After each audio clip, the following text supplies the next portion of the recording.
Hoy quiero que prestemos atención a algunas señales importantes de los tiempos que estamos viviendo.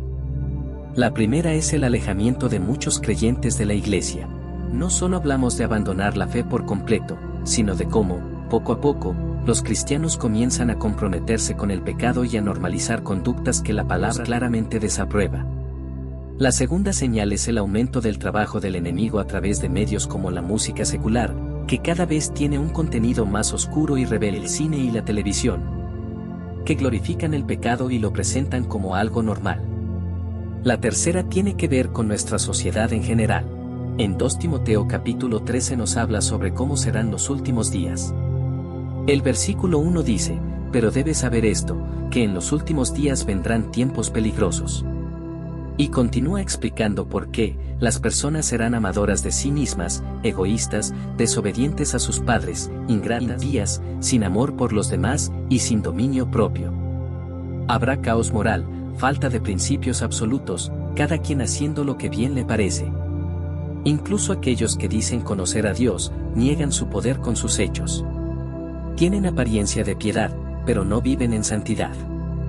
El apóstol Pablo nos advierte, apártate de ellos. Vivimos en tiempos donde hay muchos que hacen preguntas correctas, pero siguen respuestas impías. Pueden citar versículos bíblicos, pero su corazón está lejos de Dios, y su vida no refleja su palabra. ¿Qué debe hacer entonces un verdadero cristiano en medio de esta generación? La respuesta está en 2 Timoteo 3, 16-17. Toda la Escritura es inspirada por Dios y útil para enseñar, para reprender, para corregir y para instruir en justicia, a fin de que el hombre de Dios sea perfecto, enteramente preparado para toda buena obra. Un día, tú y yo compareceremos ante Dios. Tony Evans compartía un ejemplo hermoso. Decía que cuando lleguemos al cielo, será como si un entrenador reprodujera la cinta de nuestra vida, evaluando cada decisión, cada acción, cada motivación. Imagina que ese día llega y Dios revisa toda tu vida, no para decidir si eres salvo o no, eso depende de tu fe en Cristo, sino para ver cómo viviste como cristiano. Las Escrituras son claras sobre los tiempos finales. La decisión es nuestra. ¿Creeremos lo que Dios ha dicho o nos dejaremos llevar por interpretaciones humanas? La Biblia nos advierte con claridad. Por ejemplo, en 1 Timoteo 4:1 dice, pero el Espíritu dice claramente que en los postreros tiempos algunos apostatarán de la fe, escuchando a espíritus engañadores y a doctrinas de demonios. Sí, en los últimos días, habrá hombres y mujeres que un día creyeron, pero luego se apartarán influenciados por enseñanzas erróneas. ¿Y por qué? Porque prefieren seguir sus propios deseos antes que someterse a la verdad. En 2 Pedro 3:4 dice que en los últimos días vendrán burladores que cuestionarán la venida de Cristo, diciendo, ¿dónde está la promesa de su venida? Porque desde que los padres durmieron, todo permanece igual. Así que, ante tanta confusión, corrupción y alejamiento de Dios, ¿cómo debemos vivir nosotros, los hijos de Dios?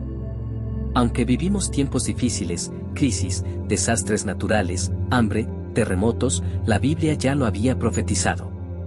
Estos son señales del fin.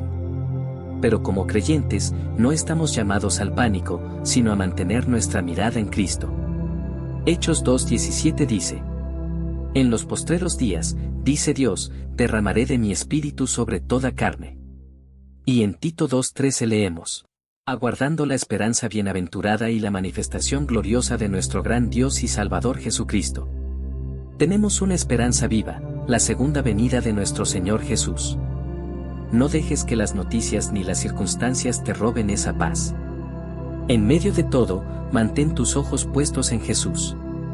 No mires solo las dificultades. Mira a aquel que ya venció. Muchos hoy están luchando. Una madre cansada, un padre frustrado, un joven sin rumbo. Tal vez tú también estás atravesando tiempos difíciles. Pero no olvides, Dios está contigo. A veces creemos que cuando las cosas van mal, es porque Dios se ha alejado. Pero en realidad, cuanto más oscuras se ven las cosas, más debemos recordar que Dios sigue en control. La Biblia dice que nuestro enemigo, Satanás, ronda como león rugiente buscando a quien devorar. Por eso debemos estar atentos, firmes en la fe y con la armadura de Dios puesta. Porque el enemigo tiene estrategias, pero Dios también tiene un plan. Y ese plan es bueno. Al igual que en el mundo físico existen gobiernos y estructuras de poder, en el ámbito espiritual también hay reinos y fuerzas en constante oposición. Por eso, la Biblia nos advierte con claridad, estamos en una batalla espiritual. No es una opción, es una realidad que todo creyente debe aceptar. Y si somos conscientes de ello, no nos sorprenderá cuando lleguen los ataques del enemigo. Pero, todo sufrimiento, dolor o frustración diaria forman parte de esa guerra espiritual. ¿Cada día difícil es necesariamente un ataque del enemigo? La respuesta no es tan simple. Que un día sea complicado no significa que automáticamente el diablo nos esté atacando. Vivimos en un mundo caído, marcado por el pecado, donde el dolor, las enfermedades, accidentes y las pruebas son parte de nuestra existencia. No todo sufrimiento viene directamente de Satanás. Y si comenzamos a creer que todo lo negativo proviene de Dios como castigo, entonces también tendríamos que creer que todo lo agradable es un regalo sin propósito. Eso es peligroso. Muchas veces las bendiciones de Dios vienen con el propósito de fortalecernos en la fe, de prepararnos, no para que nos durmamos en la comodidad. El creyente maduro entiende que la verdadera paz no está en esta tierra. No es una vida libre de problemas lo que nos prometió Cristo, sino una esperanza eterna, una compañía fiel en medio de las tormentas. Dios puede permitir la prueba, como lo hizo con Job, pero no siempre nos revelará el porqué. Job nunca supo que su dolor tenía un propósito celestial. Nosotros tampoco lo sabremos todo. Vemos solo una parte del cuadro. Por eso, atribuirle todo sufrimiento directamente a Dios puede ser erróneo, incluso peligroso. A veces el sufrimiento puede ser un ataque espiritual, sí. Pero otras veces puede no serlo. Lo importante es nuestra respuesta, ¿nos mantenemos firmes? ¿Seguimos confiando? Y muchas veces, subestimamos la guerra espiritual. Pensamos que los ataques son solo pesadillas, frustraciones, o días difíciles. Pero también ocurren en medio de los días buenos. Incluso en las vacaciones familiares, en momentos de éxito o tranquilidad, puede estar librándose una batalla invisible. Es un error pensar que Dios solo está presente en los días malos. Él está en todos los días. Pero cuando solo lo buscamos en la tormenta, terminamos alejándonos cuando brilla el sol. Y así, como dijo Pedro, nos volvemos vulnerables porque no estamos alerta. No estamos vestidos con la armadura espiritual. La guerra espiritual no se trata de incomodidad física o sufrimiento emocional. Es una lucha por nuestra fe, por nuestra devoción, por nuestra alma. El enemigo no busca hacernos sentir mal, quiere alejarnos de Dios. Quiere que dudemos, que dejemos de orar, que abandonemos la palabra, que renunciemos a nuestra esperanza. Por eso la Biblia nos habla de una armadura espiritual, la verdad, la justicia, la paz, la fe, la salvación y la palabra de Dios. No son ornamentos para vernos piadosos, sino herramientas para mantenernos firmes. Nos ayudan a discernir, a resistir y a avanzar. Día tras día, sin importar si es lunes o domingo, si es enero o diciembre, la guerra continúa. Y en este tiempo, esa lucha se ha vuelto más evidente. La atmósfera que nos rodea, en las empresas, en los gobiernos, en los medios, en los espacios de entretenimiento, está siendo diseñada para influir en el alma.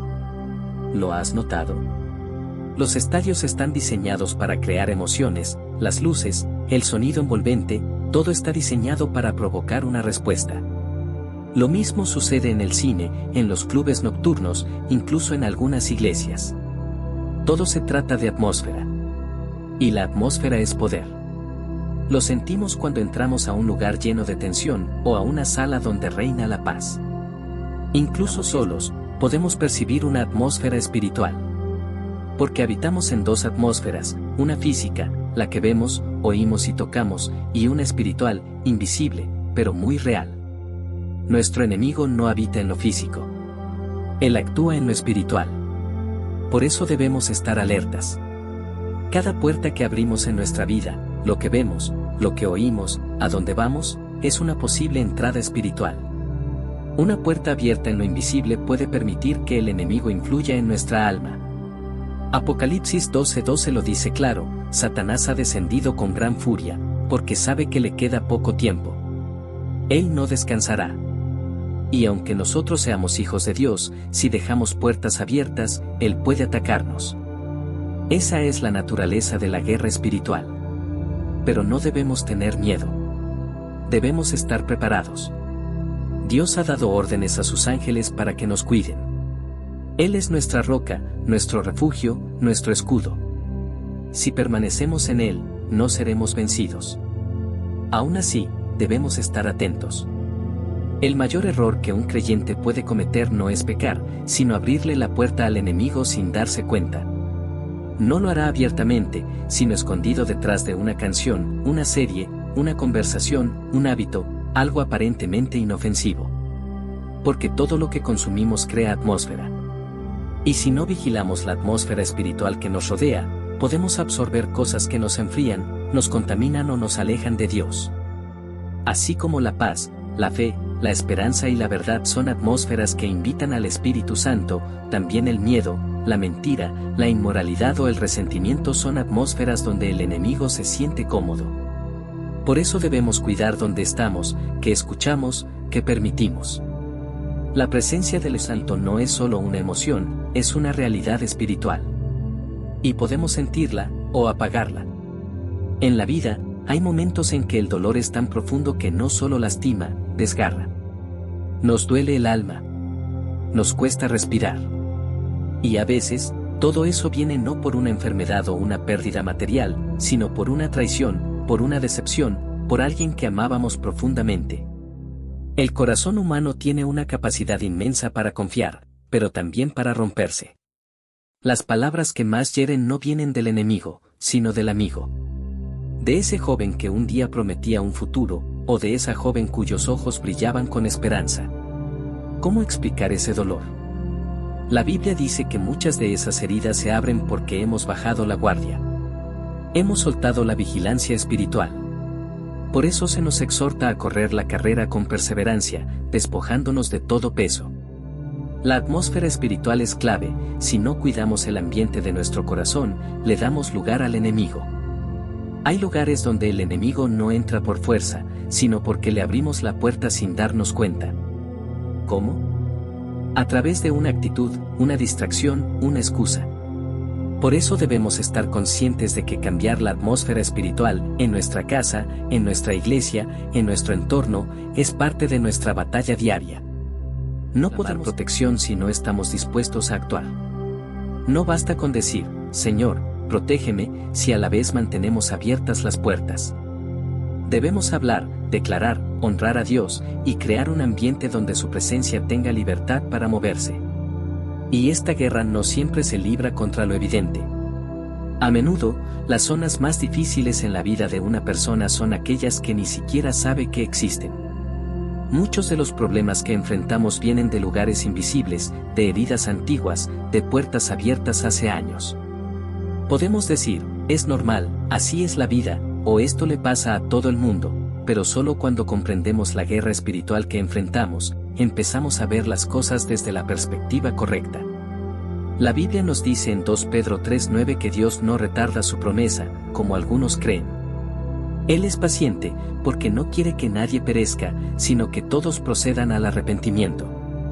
Esa es su voluntad, que resistamos el mal, que seamos luz, que llevemos vida, no destrucción. Y cuando ves la Biblia en su totalidad, ves que la batalla entre la luz y las tinieblas ha sido siempre una batalla por el corazón humano. Jezabel era una mujer. Saúl era un hombre. Judas, también. Delila, Herodes, todos fueron personas. El enemigo no apareció con cuernos y cola, apareció usando gente. Porque sabe que si se presentara bien, lo rechazaríamos. Por eso, se esconde tras palabras amables, rostros familiares, amistades cómodas. Se disfraza. Y mientras tú bajas la guardia, él obra. Jesús, en Getsemaní, oró profundamente. Y lo hizo porque sabía que el enemigo no se rendiría fácilmente. Que usaría lo que fuera necesario, incluso a personas cercanas, para tratar de destruir la obra de Dios. David lo experimentó. En el Salmo 41, 9 escribe, aún mi amigo íntimo, en quien yo confiaba, el que de mi pan comía, alzó contra mí el calcañar. Y Pablo, en 2 Timoteo 4:14, menciona a Alejandro, el calderero, que le causó mucho daño. Incluso entre hermanos de fe, hubo conflictos, divisiones, traiciones. La guerra no es solo externa. A veces se libra dentro de la iglesia, en la familia, el corazón. Y el enemigo, como ángel de luz, se disfraza. Por eso, Jesús usó la palabra para defenderse del tentador. Y tú también debes hacerlo. Si no estás firme, el enemigo aprovechará cualquier rendija para desviarte del propósito de Dios. ¿Y cuál es nuestra defensa? ¿Qué podemos hacer? Conocer a Cristo. Caminar con Él. Tener revelación de quién es Él. Porque cuanto más conoces a Jesús, menos espacio queda para el engaño. La Biblia dice, mi pueblo perece por falta de conocimiento. El enemigo quiere creyentes ignorantes, débiles, confundidos. Pero cuando tú sabes en quién has creído, cuando entiendes que tu vida está en las manos de aquel que venció la muerte, entonces no temes. La vida cristiana, si hablamos con franqueza, es una guerra. No es un paseo. No es una religión cómoda. Es una batalla por el alma. Pero si estamos del lado correcto, si estamos en Cristo, estamos del lado vencedor. Porque Él ya ganó. Él venció al enemigo. Su nombre tiene poder. Solo su nombre. No hay otro nombre bajo el cielo dado a los hombres en que podamos ser salvos. Jesús es el único que puede salvar, sanar, liberar y vencer. Así que hoy, te animo a que luches desde el lugar correcto. No desde el temor, sino desde la autoridad. No desde la ignorancia, sino desde la fe. No desde la debilidad, sino desde la victoria que hay en Cristo. Porque si Dios está contigo, ¿quién contra ti? La vida puede doler. Muchas veces sufrimos, lloramos, nos quebramos por dentro. El corazón se nos parte, sentimos que no podemos más.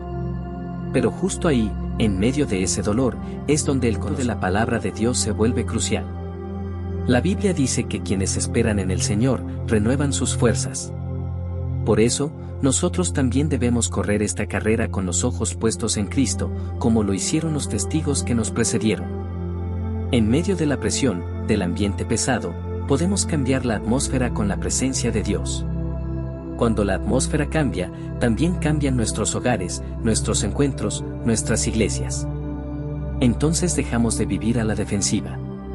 Ya no solo oramos y resistimos, empezamos a afectar el entorno. No permitimos que el enemigo entre por la puerta, porque Dios nos ha dado poder para marcar la diferencia. Las personas enfrentan batallas ocultas. Todos tenemos áreas vulnerables. Y sí, muchas veces respondemos con resignación, es lo que hay, la vida es así. Pero la Biblia nos enseña que estamos en una guerra espiritual.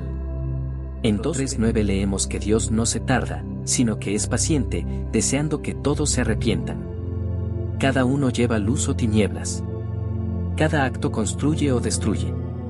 Y cuando miramos la Biblia con ojos abiertos, entendemos que no se trata de un conflicto entre iguales. Dios no tiene rival. Jezabel, Saúl, Judas, Dalila, Herodes, todos eran personas. No eran demonios, eran humanos usados por el enemigo. Porque el enemigo no siempre se presenta de frente. Muchas veces se esconde tras rostros conocidos, a través de personas que menos esperamos. El enemigo se disfraza. Por eso Jesús oró en Getsemaní, para que el mundo entendiera quién era Él. David también sufrió traición. En el Salmo 41, 9 escribió, hasta mi mejor amigo, en quien confiaba plenamente, el que compartía mi comida, se ha vuelto contra mí. Pablo también enfrentó oposición y conflictos con otros creyentes, como se relata en 2 Timoteo 4:14. El enemigo puede disfrazarse de ángel de luz. Pero Jesús nos dejó su palabra para que estemos preparados. Porque si no tenemos conocimiento, seremos fácilmente engañados. Pero si conocemos a Cristo, si sabemos quiénes somos en Él, nada nos puede derribar. Jesús es más grande que cualquier obstáculo. Cuando lo recibes, empiezas a crecer en discernimiento. tu caminar cristiano se convierte en una guerra consciente. Ya no eres espectador, eres parte del ejército de Dios.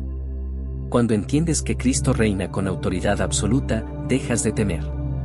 Cuando sabes que su nombre tiene poder, todo cambia. Por eso, hoy te invito a que pelees desde el lugar de victoria que Dios ya te ha dado. Porque si Dios está contigo, el enemigo no puede tocarte. Tú tienes autoridad en el nombre de Jesús. Tienes poder por su sangre. Ese es el poder que debes usar. Libro abierto Lucas 10:19 dice, miren que les he dado autoridad para pisotear serpientes y escorpiones, y para vencer todo el poder del enemigo, nada les podrá hacer daño. Quizás hoy el enemigo te ha golpeado, pero levántate. Dios tiene nuevas estrategias para ti. Él quiere renovar tus fuerzas. Este es un tiempo nuevo. Es hora de caminar en victoria. Tú no estás abajo. Estás arriba. Eres cabeza, no cola. Estás bendecido en la ciudad, en el campo, donde quiera que vayas. Dios va contigo. Él puede abrir caminos donde no los hay. Si tú permaneces firme, Él te defenderá, sin importar por donde el enemigo intente venir. Aun si los años han pasado, tu fe ha decaído, este puede ser el comienzo de un nuevo tiempo. Cree por lo imposible. Cree que el conocimiento de la palabra puede abrir puertas sobrenaturales. Porque si estás en Cristo, tú ya estás bendecido. No temas. Dios está contigo. Proverbios 18:15 dice, el corazón inteligente adquiere conocimiento, los oídos del sabio buscan el saber. Oseas 4:6 dice, mi pueblo fue destruido por falta de conocimiento. Hermano, hermana, anhela el conocimiento de la palabra. Sin él, no hay victoria. Pero con él, puedes vencer. El enemigo no puede engañar a quien conoce la verdad. Y esa verdad es Jesucristo. Si este mensaje habló a tu corazón, no te vayas sin suscribirte. Dale me gusta, comparte este video con alguien que lo necesita, y activa la campanita para no perderte ningún mensaje de Versos de Vida. Déjanos en los comentarios, ¿qué promesa de Dios vas a declarar hoy? Recuerda, el conocimiento de la palabra es la llave para tu victoria. Dios te bendiga, y hasta la próxima.